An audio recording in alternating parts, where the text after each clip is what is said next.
കഴിഞ്ഞ 2 ദിവസമായിട്ടൊരു നാട് മുഴുവൻ തിരയുകയായിരുന്നു. ആമയിഴഞ്ചാൻ തോട്ടിൽ കാണാതെ പോയ ജോയിയെ 46 മണിക്കൂറിന് ശേഷം ജോയിയെ തിരിച്ചു കിട്ടി, ജീവനില്ലാതെ.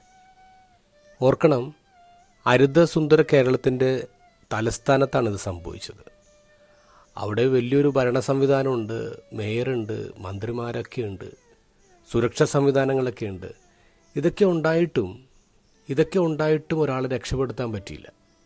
കഴിഞ്ഞ 13 വർഷത്തിനുള്ളിൽ 12 കോടി രൂപയാണ് ഈ ആമയിഴഞ്ചാൻ തോടിലെ മാലിന്യം നീക്കാൻ വേണ്ടി ഉപയോഗിച്ചത്.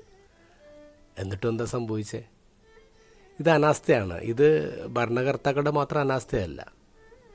റോട്ടിലും തോട്ടിലൊക്കെ ആയിട്ടൊരു മിഠായി കടലാസെങ്കിലും വലിച്ചെറിഞ്ഞിട്ടുള്ള നമ്മൾ ഓരോരുത്തരുടെ അനാസ്ഥയാണെന്നത് മനസ്സിലാക്കണം. എന്ന് പറഞ്ഞാൽ എത്രയൊക്കെ സംവിധാനങ്ങളുണ്ടായാലും സുരക്ഷയുണ്ടായാലും അനാസ്ഥ ഉണ്ടെങ്കിൽ അത് ദുരന്തമാണ്.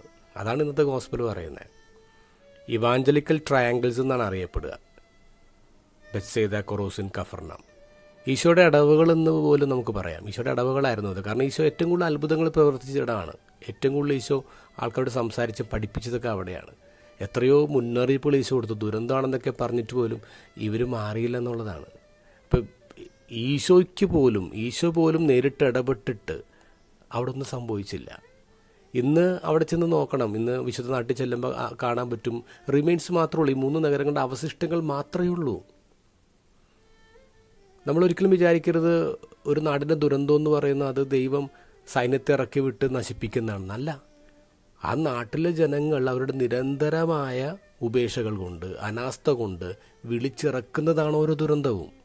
ഈ ആമയിഴഞ്ചാൻ പാടം നമുക്കൊരു മുന്നറിയിപ്പാണ്, കൂടുതൽ ദുരന്തങ്ങളെ വിളിച്ചു വരുത്താതിരിക്കാൻ.